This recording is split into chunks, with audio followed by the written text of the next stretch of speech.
Pada pertemuan kali ini kita akan membahas tentang aset tetap berwujud. Dalam hal ini, akuntansi perolehan aset tetap berwujud.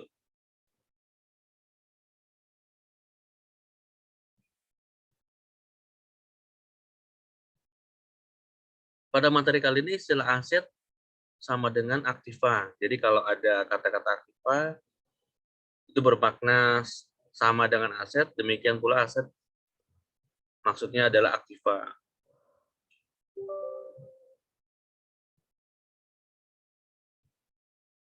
Aset ini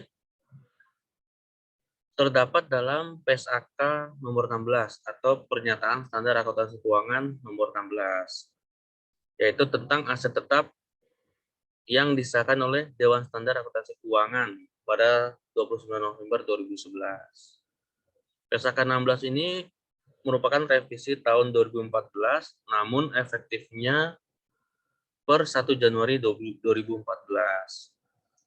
Maksudnya di sini adalah ketika ada penyesuaian PSAK, dalam hal ini tahun 2011 tentang aset tetap, namun harus ada sosialisasi, penyesuaian, dan sebagainya sehingga efektifnya baru per 1 Januari 2014.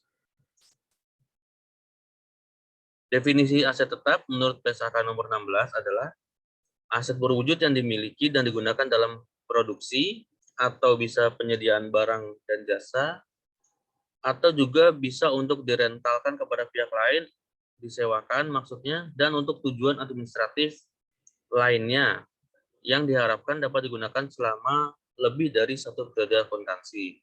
Satu periode akuntansi maksudnya dalam 1 tahun dimulai dari 1 Januari sampai closingnya 31 Desember di tahun berjalan.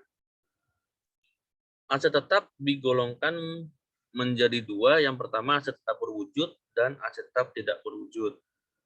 Aset tetap berwujud adalah aset tetap yang dapat dilihat wujudnya, seperti contohnya kendaraan, bangunan, mesin, dan tanah. Fisiknya dapat dilihat dan berwujud, sedangkan yang berikutnya adalah aset tetap tidak berwujud, artinya beda dengan yang aset tetap berwujud. Kalau ini contohnya adalah goodwill yang memang tidak bisa dilihat secara kasat mata. Misalnya adalah goodwill lokasi yang strategis di perusahaan, reputasi yang baik di perusahaan, jadi tidak bisa dilihat secara wujudnya.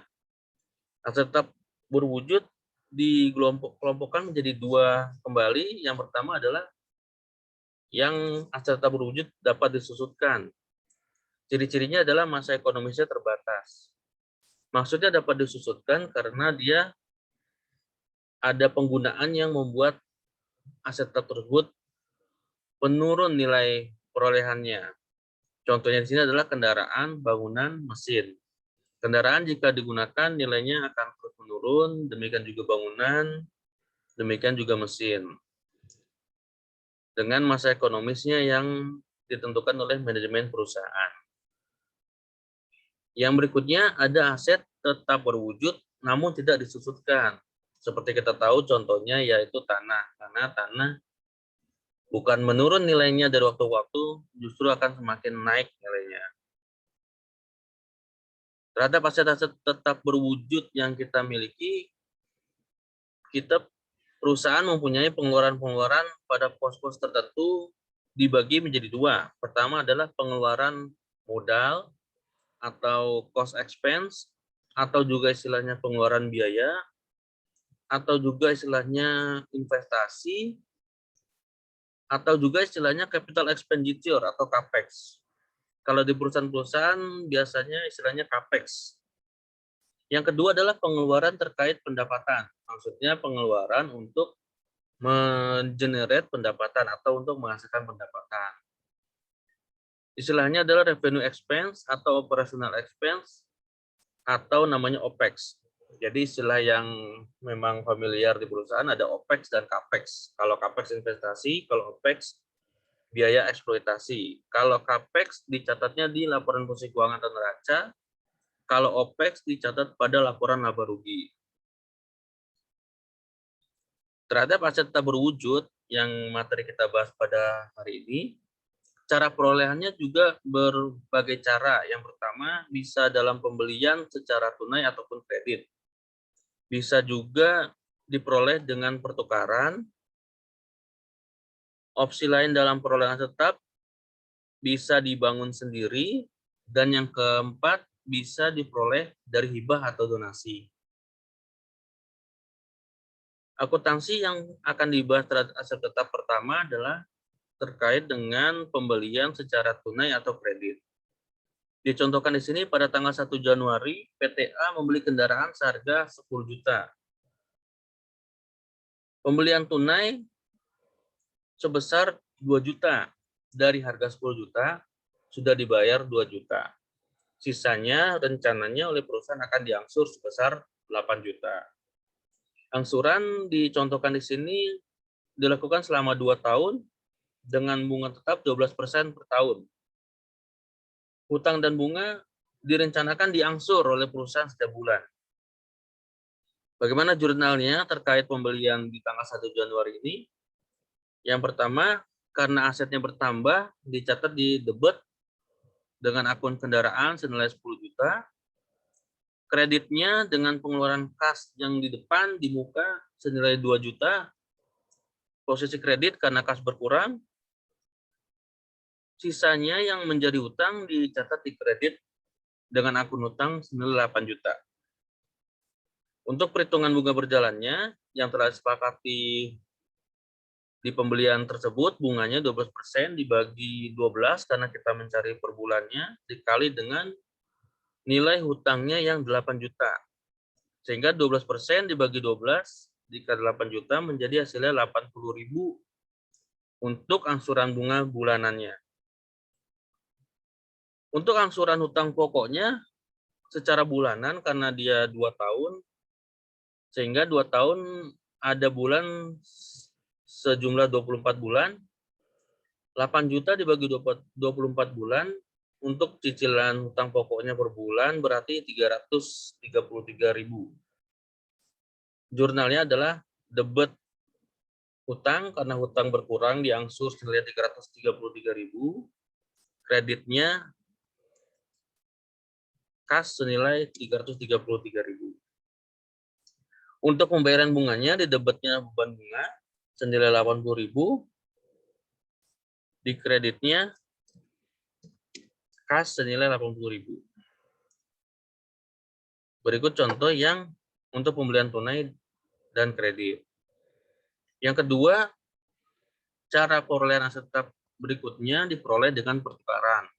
Pertukarannya juga dibagi menjadi dua. Yang pertama, pertukaran terhadap aset tetap yang sejenis. Misalnya truk ditukar dengan truk, mesin ditukar dengan mesin, dan lain sebagainya yang tentunya sejenis.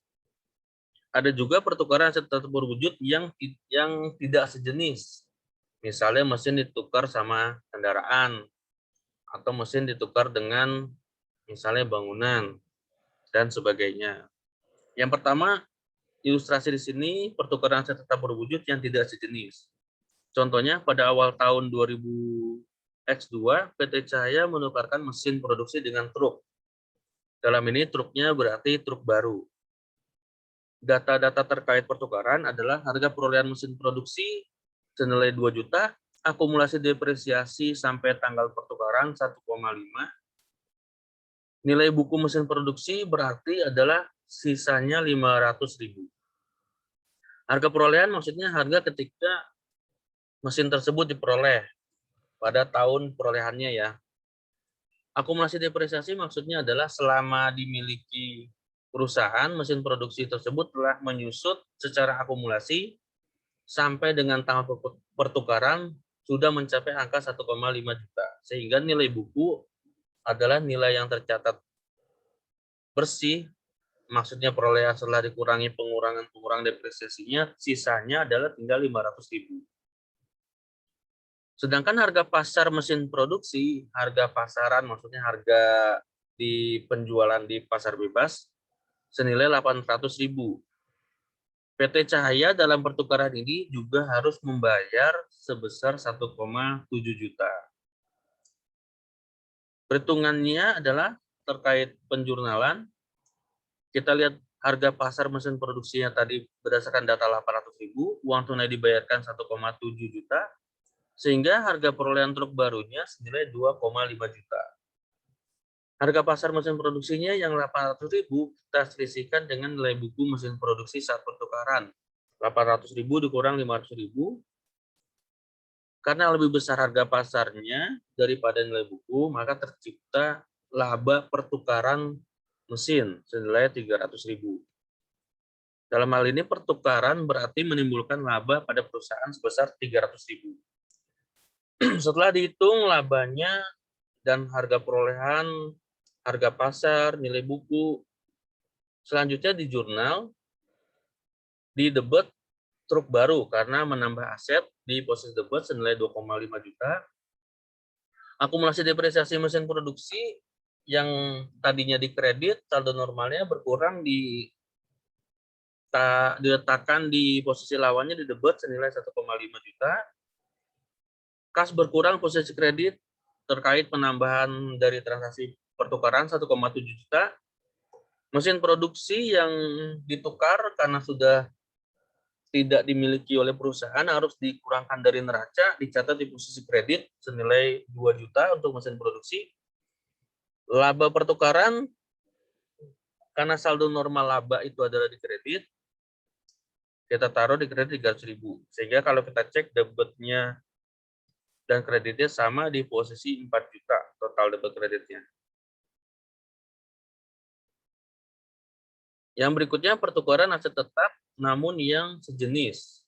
Contoh di sini PT Biru menukarkan truk A yaitu truk lama dengan truk B, truk yang lebih baru. Data-data terkait truk A, harga perolehannya adalah 10 juta. Akumulasi depresiasi penyusutan yang terjadi selama kepemilikan sampai tanggal pertukaran sudah mencapai 4 juta. Nilai bukunya untuk truk A 10 juta dikurang 4 juta menjadi 6 juta. Sedangkan harga perolehan truk B senilai 25 juta. Pembayaran tunai yang dilakukan dalam penambahan pertukaran adalah 20 juta. Perhitungan untuk jurnalnya kita mulai dari harga perolehan truk B-nya 25 juta tadi, uang tunai dibayarkan 20 juta, sehingga kalau kita simpulkan harga pertukaran truk B adalah selisihnya, jadi 25 juta kurang 20 juta, 5 juta. Jurnal yang diperlukan adalah deposit debit karena ada penambahan truk B baru, menambah aset di debit senilai 25 juta. Akumulasi depresiasi truk A yang posisi normalnya adalah kredit berkurang di posisi debit. Untuk truk A kita catat 4 juta. Kreditnya terkait truk lama yang harus dikeluarkan dari neraca karena sudah tidak dimiliki perusahaan dan ditukar dengan truk baru. Truk lama harus dikredit senilai 10 juta. Kas yang dibayarkan terkait pertukaran di posisi kredit karena berkurang senilai 20 juta.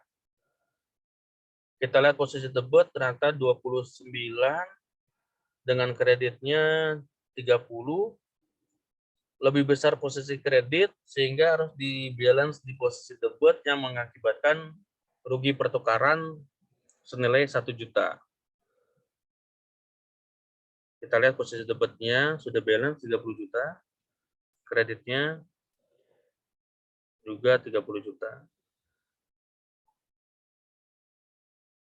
Untuk perolehan aset tetap yang berikutnya diperoleh dengan cara membuat sendiri atau konstruksi secara mandiri ya. Beban-beban yang terkait pembentukan konstruksi aset tetap tersebut dijumlahkan, didebet dengan nama aset bersangkutan, di kreditnya bisa secara tunai atau secara kredit. Yang terakhir, perolehan aset tetap bisa diperoleh dari hibah atau donasi. Contoh adalah PT Cahaya menerima hadiah berupa tanah senilai 2,5, gedung 4 juta. Jurnal diperlukan karena penambahan aset, nilai aset dicatat sesuai namanya, tanah dan gedung pada posisi debit, masing-masing 2,5 juta dan 4 juta. Dicatat di posisi kredit sebagai modal namun ini adalah modal hadiah senilai jumlah tanah dan gedung dicatat 6,5 juta di posisi kredit. Namun jika perolehan aset hibah ini membutuhkan pembayaran tambahan oleh PT Cahaya, dicontohkan tanah dan gedung 2,5 juta dan gedung 4 juta, pembayaran kas yang diperlukan 200.000, maka jurnalnya agak sedikit berbeda. Kita harus menambahkan kas di posisi kredit dengan posisi debitnya masih sama, tanah dan gedung 2,5 juta dan 4 juta, kreditnya modal hadiah senilai 6,3 juta, dan kasnya senilai 200.000 di posisi kredit. Untuk ilustrasi latihan soalnya, seperti berikut. PT Matahari membeli sebuah mesin di 30 April 2000X4. Kita lihat sini datanya, harga perolehan mesin lama 11 juta, akumulasi depresiasi sampai tanggal pertukarannya sudah mencapai 6,3 juta, nilai buku mesin lama dicatat neraca sebagai nilai bersih 4,7 juta. Nilai pasar mesin lama ternyata 5,2 juta, harga perolehan mesin barunya 15.800.000, dibayar secara tunainya 10 juta. Perhitungannya harga perolehan mesin barunya 15,8, kita kurangkan dengan uang tunai yang dibayarkan senilai 10 juta. Sehingga harga pertukaran mesin barunya 5,8 juta. Dari perhitungan tadi kita bisa jurnal mesin baru di posisi debit senilai 15,8 juta sebagai harga perolehan mesin baru. Akumulasi depresiasi mesin lama yang akan ditukar kita keluarkan dari neraca di saldo normal kredit, kita pindahkan ke debit senilai 6,3 juta. Mesin lama kita kurangkan 11 juta. Kas yang dikeluarkan terkait pembayaran tunainya 10 juta di posisi kredit. Dicek terlebih dahulu di debitnya jumlahnya ternyata 22,1, di kreditnya 21. Untuk menyimbangkan di posisi kredit, itu berarti terjadi laba pertukaran senilai selisihnya 1,1 juta.